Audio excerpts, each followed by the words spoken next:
So setup wise for me was fine, nothing really to work on in terms of your setup there, okay, at the moment, okay. The issue you had before was if we put a line through there, as you came back to the golf ball, when you came back to the golf ball, everything was a bit on the back foot here, so your hands making contact with the golf ball, your hands have moved back slightly here, hitting it a little bit on the back foot, hands you can see now are nearer your right leg, so I'll put a line sort of through your legs there, your hands are definitely near your back foot, hitting off the back and just flicking it a little bit, and that will cause the club to close. Now, if the golf ball's going over here, that's going to be a good thing. When you first start playing golf, you need that. That's going to be a help to hit the golf ball kind of more that way. As you get better and your ability to square the club face up improves, the ball now starts going that way and will generally be a bit thinner, cleaner, and obviously not as efficient, okay? What we're looking for from where you are there now, movement onto that left side now as you come back to the golf ball, you can see your shaft angle there now. Look where your legs are there and there, and where your hands are. Okay, if I just clear that, look where your hands are. That's mad. I mean, that to me now is a much more efficient strike. Yeah.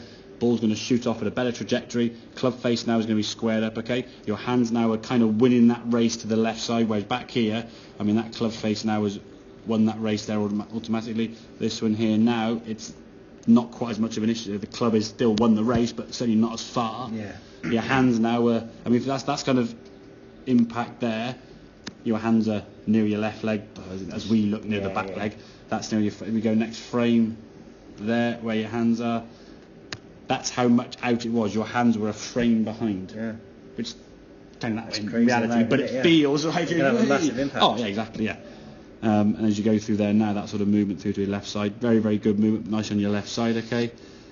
That one there, same good sort of follow through position, nothing really changing on that, okay, because you kind of finish that in the same way, but it's just that impact in here now, not so much kind of, and I think with that right forearm almost straightens a bit here, you can sort of see that, almost that flick with that right hand kind of going a bit kind of whoop, just to try and please. When you slow it down, it is, you notices that. Yeah, it's almost like you're hitting with that right hand, whereas this one here now, as you come back into it, you're keeping the angle here now a little bit longer.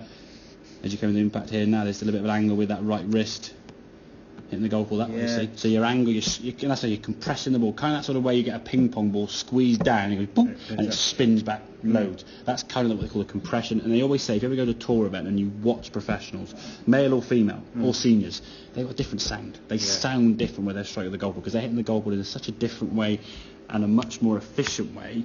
It comes off the club face with a completely different noise, because it's just a different contact altogether. If we hit on the back foot a bit sort of bottom groovy, a bit slappy, if your body is going this way, your head's going that way, your arms are going that way, and the club face is closing that way, there's 4 different movements there fighting each other. This one here now, we've kind of got body rotating, hips rotating, hands and clubs going all this direction. It's all working together, which is why it feels smoother.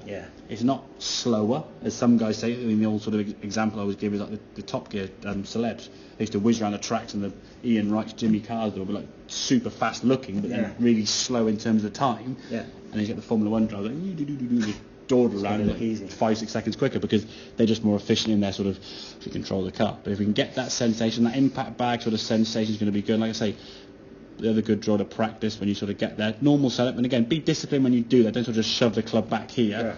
Get set up correct, and then move the club. If you start putting the club back here somewhere, you'll set up to that rather than that, and then learn the correct impact. So don't try and draw the club between line to line, dragging it on the club, and don't be afraid to actually try and find you're bending the shaft. Almost push that right hand down. It keeps that angle in that right wrist, that sort of compression there. Almost squeezing the club in the ground, so it drags. That video we saw there, the club was coming down. Its low point was kind of around about there.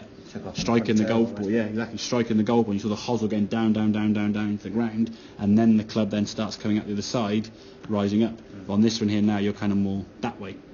So when the ball, and this is what a lot of people when the ball's sat up on a bit of grass in the rough, easy. Flush out the rough, because the ball's sat up like a tea bag.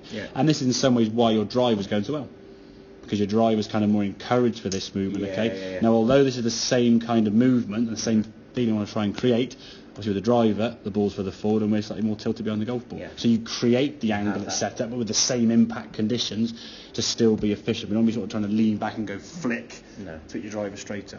Okay, that kind of makes sense then, yeah? Excellent, good stuff. Have a couple of them with the eye, and then we'll go to the drive and have a look and see how that transpires through the bag. Okay, mate?